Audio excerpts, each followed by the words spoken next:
ಒಂದು ಮಳೆ ಹನಿ ಅದು ಕವನವೇನು? ಇಲ್ಲ, ಅದು ಒಂದು ದೇಶದ ಜೀವನ ರೇಖೆ. ಒಂದು ಹಗಲು ಬಿಸಿಲು ಅದು ಕಿರುಕುಳವೋ? ಇಲ್ಲ, ಅದು ಒಂದು ಕಾಲಚಕ್ರದ ಗಳಿಗೆ. ಭಾರತ ಇಷ್ಟು ವಿಭಿನ್ನ ವಾತಾವರಣ, ಇಷ್ಟು ವೈವಿಧ್ಯದ ಋತುಗಳು, ಇಷ್ಟೊಂದು ಪ್ರಭಾವ, ಆದರೆ ಒಂದು ಒಗ್ಗಟ್ಟಿನ ಕತೆ. ಬನ್ನಿ ಪ್ರಕೃತಿಯ ಈ ಪಾಠವನ್ನು ಒಮ್ಮೆ ಕೇಳೋಣ, ಅದನ್ನು ನೋಡುವ ಬದಲು ಅನುಭವಿಸೋಣ. ಭಾರತದ ವಾಯುಗುಣದ ಪ್ರಮುಖ ಲಕ್ಷಣಗಳು. ಭಾರತವು ಭೂಮಧ್ಯ ರೇಖೆಯ ಸಮೀಪ ಇರುವುದರಿಂದ ಇಲ್ಲಿ ಉಷ್ಣಮಂಡಲ ವಾತಾವರಣವನ್ನು ಹೊಂದಿದೆ. ಭಾರತದ ವೈವಿಧ್ಯಮಯವನ್ನು ನೋಡೋದಾದರೆ ಹಿಮಾಲಯದ ಶೀತದಿಂದ ಹಿಡಿದು ತಮಿಳುನಾಡಿನ ಬಿಸಿಲಿನ ತನಕ ಇದೆ. ತೀವ್ರ ತಾಪಮಾನ ವ್ಯತ್ಯಾಸ 0 ಡಿಗ್ರಿ ಸೆಲ್ಸಿಯಸ್ನಿಂದ 45 ಡಿಗ್ರಿ ಸೆಲ್ಸಿಯಸ್ವರೆಗೆ ಇದೆ. ಕಡಲ ತೀರದಲ್ಲಿ ಹೆಚ್ಚು ತೇವವಾಹಕ, ಆಂತರಿಕ ಪ್ರದೇಶಗಳಲ್ಲಿ ಬರೀ ಒಣ ಹವಾಮಾನ. ಪರ್ವತಗಳು ಅಂದರೆ ಹಿಮಾಲಯ ಹಾಗೂ ಸಾಗರಗಳು ಅಂದರೆ ಭಾರತ ಮಹಾಸಾಗರ, ಬಂಗಾಳ ಕೊಲ್ಲಿಗೆ ಪ್ರಮುಖ ಹವಾಮಾನ ರೂಪಕಗಳನ್ನು ನಮ್ಮ ಭಾರತದ ವಾಯುಗುಣ ಹೊಂದಿದೆ.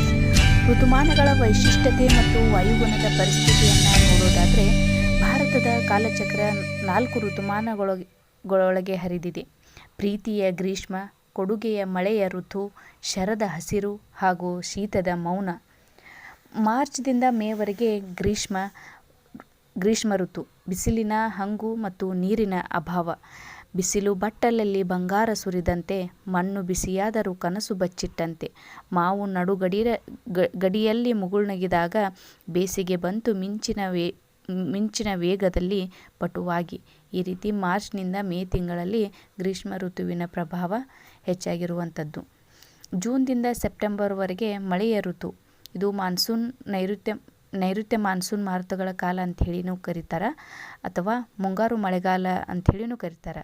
ಮಾನ್ಸೂನ್ ಗಾಳಿ ಬೀಸುವುದು ಮತ್ತು ಭೂಮಿ ಜೀವಪೂರಿತವಾಗುವಂತಹ ವಾತಾವರಣ ವಾಯುಗುಣವನ್ನು ನಮ್ಮ ಭಾರತದಲ್ಲಿ ನೋಡ್ತೀವಿ.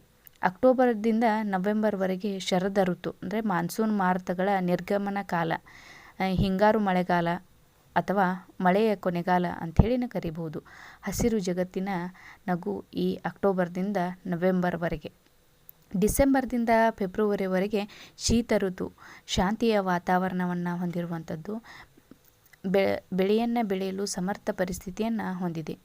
ಋತುಕಾಲಿಕ ಮಳೆಯ ಹಂಚಿಕೆ ಮತ್ತು ಪರಿಣಾಮ. ಭಾರತದ ಜೀವನಾಡಿ ಎಂದರೆ ಮಳೆ. ಅದು ಬಂದರೆ ಅನ್ನವಿದೆ, ಇಲ್ಲದಿದ್ದರೆ ಹಸಿವಿದೆ. ದಕ್ಷಿಣ ಪಶ್ಚಿಮ ಮಾನ್ಸೂನ್ ಜೂನ್ದಿಂದ ಸೆಪ್ಟೆಂಬರ್ವರೆಗೆ. ಪಶ್ಚಿಮ ಘಟ್ಟ ಮತ್ತು ಅಸ್ಸಾಂ, ಬಂಗಾಳದ ತೀರಗಳಲ್ಲಿ ಈ ದಕ್ಷಿಣ ಪಶ್ಚಿಮ ಮಾನ್ಸೂನ್ಗಳ ಪ್ರಭಾವ ಹೆಚ್ಚಾಗಿರುವಂಥದ್ದು. ಉತ್ತರ ಪೂರ್ವ ಮಾನ್ಸೂನ್ದಲ್ಲಿ ಅಕ್ಟೋಬರ್ದಿಂದ ಡಿಸೆಂಬರ್ವರೆಗೆ ಅಂದರೆ ತಮಿಳುನಾಡು, ಪಾಂಡಿಚೇರಿ ಮುಂತಾದ ತೀರ ಪ್ರದೇಶಗಳಲ್ಲಿ ಜೀವದಾಯಕವಾಗಿರುವಂಥದ್ದು.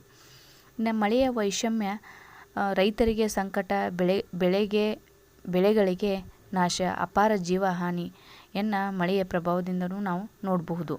ಭಾರತದ ವಾಯುಗುಣ ಎಂದರೆ ಕೇವಲ ಹವಾಮಾನವಲ್ಲ, ಅದು ನಮ್ಮ ಹೃದಯದ ಧ್ವನಿ.